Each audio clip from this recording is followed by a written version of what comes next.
Voltando aqui à nossa aula, enquanto está acontecendo tudo isso no Oriente, no Ocidente, em algumas partes ali, eu coloquei assim, ó, enquanto isso, existe uma expansão árabe, porque o que aconteceu?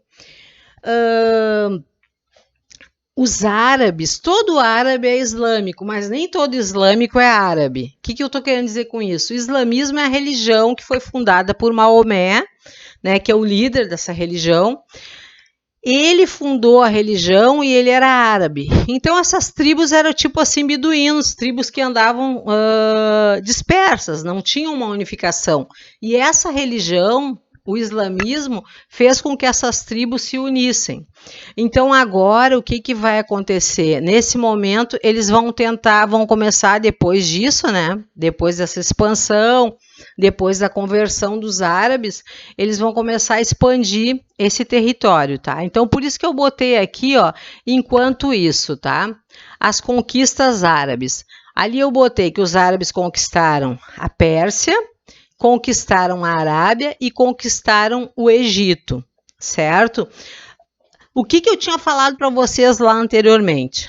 Falei o seguinte, que essas guerras elas eram assim, que no momento que eles conquistavam aqueles lugares eles tornavam-se países islamizados, países que iam ter aquela região como oficial, como é até hoje. Então, se tu for ver ali na Pérsia, se tu for ver ali no Egito, qual é a religião deles desde esse tempo aqui que a gente está estudando? É aqui que vai começar essa questão do Estado ser um Estado islamizado, certo? As consequências das conquistas árabes para os ocidentais não foram muito boas. Por quê? Porque vai acontecer a ruralização. Nesse momento, o comércio ele vai sofrer uma queda, um baque, porque os árabes, eles dominando essas regiões, não existe mais aquele negócio de Mare Nostrum. Quando os romanos estavam expandindo o seu território por vários lugares da Europa e por partes do norte da África, o que eles falavam? Eles falavam Mare Nostrum. Por quê? Porque eles dominavam o mar Mediterrâneo. Vamos pensar agora. Nós temos ali a botinha ali, lembram da botinha que vocês desenhavam no mapa? Tem a botinha, tem aqueles países ali do lado, nós temos a Grécia, e abaixo nós temos o mar Mediterrâneo, né? E no norte ali, embaixo ali do mar Mediterrâneo, abaixo, né, no caso, na parte norte da África, tem a parte norte, é a parte que o árabe já está se expandindo ali, por quê? Porque nesse momento já domina o Egito. E já domina ali naquela parte ali que tem o chifre da África, que é o Oriente Médio, eles já estão começando a se expandir ali. Então fica muito difícil fazer aquele comércio. Tu vem ali, tu tinha que atravessar ali o mar Mediterrâneo. Nesse momento fica meio complicado devido às guerras que tem, né, por estados, guerra por poder, guerra por causa de religião, e os árabes são os que estão mandando ali. Então vai haver uma ruralização que vai ser mais uma economia voltada para a agricultura dentro dos países, a autossuficiência também. A autossuficiência é quando se planta, se produz aquilo que precisa ou necessário se tem, e o comércio ele vai sofrer um baque por causa disso, tá? Então o comércio ele fica um pouco parado. Nesse momento também, mas aí depois a gente vai ver essa parte. Essa parte eu já ia falar de uma parte que está lá na frente, eu já ia adiantar, mas não vou falar sobre isso, tá? Para não ficar muito extenso. Aqui o Império Bizantino, tá?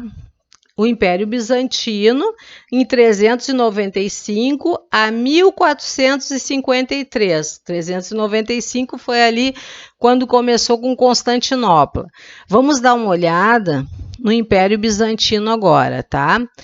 O imperador Justiniano, o que ele fez? Para você que vai fazer direito, é importante, eu sempre falo na parte da história, para a pessoa que vai fazer direito, vai fazer uma faculdade, né, quer ser advogado, ele tem que prestar atenção para a história, porque as leis, elas sempre mudam de acordo com aquela conjuntura histórica, com aquele momento histórico. E aqui o Justiniano, o que ele vai fazer? Ele vai ser importante também, considerado um legislador. Ele vai pegar as leis romanas, vai traduzir essas leis romanas, ele vai compilar elas e também vai acrescentar mais códigos nessas leis romanas. Então, quando vocês forem lá na faculdade, os advogados, vocês vão ouvir falar nas leis justinianas. Então, as leis justinianas, elas têm a ver com esse período da história que é do Império Bizantino.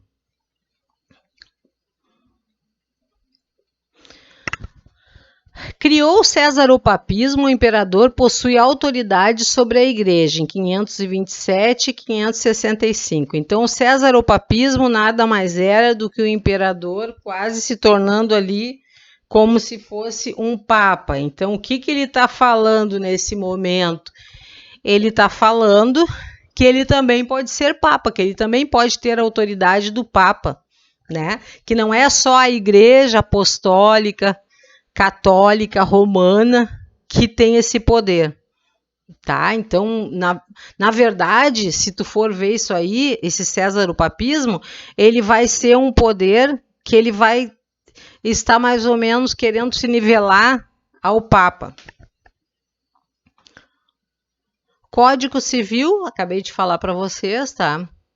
Guerra de reconquista com outros árabes, então ele vai enfrentar a guerra de reconquista, que ele quer reconquistar os territórios que foram perdidos pelos infiéis, tá? Pelos mouros. Obras públicas. Arquedutos, basílicas, Santa Sofia, né? A Basílica de Santa Sofia, a estrada, os hospitais, a revolta de Nica, tá? A revolta de Nica foi assim, ó. Existe uma história da revolta de Nica, é que quando o imperador, geralmente tinha aqueles coliseus, o lugar dos coliseus ali, e existia aquelas... eu tô arrumando uma coisa que tá aparecendo aqui no meu computador, me perdoe. A revolta de Nica foi num estádio desses, como se fosse o Coliseu, aqueles estádios que são os circos, né? E nesses lugares de bicas, onde que eles corriam com cavalos, tinha corrida de cavalo. O imperador, muitas vezes, ele podia fazer assim com o dedo, ou assim. Esse gesto aqui tinha significados. Alguns significados é que, por exemplo, se tu estivesse lutando lá, em algum lugar, tu poderia ser morto, dependendo do que o imperador fizesse com o dedo, tá? E o que as pessoas pedissem, porque aí estava o estádio lotado e as pessoas ali enlouquecidas, e elas também ajudavam, muitas vezes influenciavam na decisão do imperador. Uma coisa, um circo de horrores muitas vezes, né? Porque tu imagina assim, um cara ali, dois gladiadores brigando, e aí daqui a pouco um pega uma espada e já tá ali para matar o outro, e o imperador e o povo é que vai poupar a vida ou não. Mas geralmente eles eram bem sanguinários, né? Bem sádicos, psicopatas, e gostavam dessas coisas, tanto que eles iam nesses lugares, né? Então, geralmente o povo pedia para fazer mesmo, para matar. Então, ali na corrida de cavalos, eu sei que o povo fez um gesto com o dedo, o imperador fez outro. Aí dizem, contam essa história, ficou algo como um mito, né? A revolta de Nica que teria sido isso, tá? Só que, na verdade, aqui, ó, nessa revolta morreram 35 mil populares. Cultura helenística, né, que eu já falei para vocês, que é a Grécia e a Ásia, que é a cultura que já está predominando nesse momento. A Guerra de Reconquista, essa tentativa. A revolta de Nica, na verdade, ela aconteceu por causa dessa tentativa de reconquista.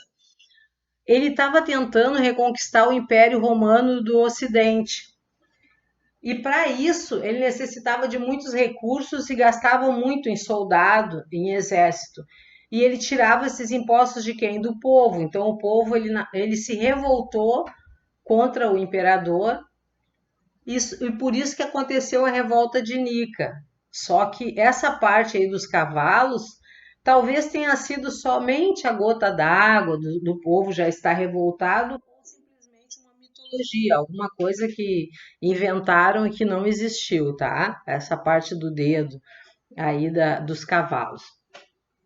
Mas nessa revolta morreu muita gente, 35 mil pessoas é bastante gente, tá? Contra, por causa dessa guerra. Ah, o cisma do Oriente que aconteceu em 1054 aqui, tá? Que foi nesse momento é que as igrejas, a Igreja Católica, ela teve essa divisão. É importante vocês saberem, porque quando a gente estuda a questão da religião católica, que é uma religião de civilização mesmo, uma religião muito grande, né? O que a gente tem que ter em mente? São as transformações que essa religião ela foi tendo com o tempo, tá? Porque se tu for pensar, vamos pensar assim, ó, lá no começo. No começo, quem eram os cristãos? Os cristãos eram aquelas pessoas que estavam junto com Jesus, que eram os apóstolos, que depois Jesus morreu, eles começaram a ser perseguidos pelos romanos porque eles não aceitavam essa religião, eles não aceitavam a religião dos romanos também, porque era uma religião elitizada, uma religião que tinha vários deuses e que fazia parte de quem? Da elite romana. Então, os pobres, quando conheceram o cristianismo, conheceram Jesus, começaram a seguir. Então, por isso eles começaram a crescer essa religião e eles eram perseguidos pelos imperadores que mandavam matar, que mandavam torturar, que mandavam lá pro Coliseu para torturar. Então, o que os cristãos faziam? Eles tinham que cultuar escondido, nos sepulcros, nas cavernas, eles se escondiam para poder ter a religião deles, porque eles eram extremamente discriminados. Depois disso, o que aconteceu? O Constantino, que foi esse que criou lá, fundou lá Constantinopla, ele disse que os cristãos podiam ter a sua religião, então ele liberou a religião, mas antes disso, a religião ela não era uma religião oficial, então ela era uma religião desse jeito que eu tô falando para vocês, tá? Aí agora, nesse momento, aí depois que o Constantino liberou, o Teodósio ele fez com que ela se tornasse a religião oficial de Roma, certo? Daí depois é que agora que tem essa questão aqui que a gente viu que a igreja ela vai ficar unida ao Estado e às leis. Então, olha quanta transformação foi tendo. Nesse momento que eu estou falando para vocês, em 1054, teve o cisma do Oriente que fez essa divisão. Que divisão era essa? Era uma divisão por causa da iconoclastia que eu acabei de falar, por algumas questões que eram diferentes, o entendimento dos bispos, dos papas, que eles faziam os concílios, e eles chegavam ali a um veredito, a uma conclusão. E a conclusão que se chegou é que a Igreja Apostólica Romana seria de um jeito, e a Igreja Ortodoxa, católica ortodoxa, seria, né, de outro jeito, que é a igreja mais oriental. Então, a mais oriental, ela não tem nenhum tipo de imagem, ela é um pouquinho diferente, tá? Então, o cisma do Oriente foi isso. Foi uma divisão entre as igrejas, tá, meus amores? Espero que vocês tenham gostado do conteúdo. Façam perguntas, certo? Beijos.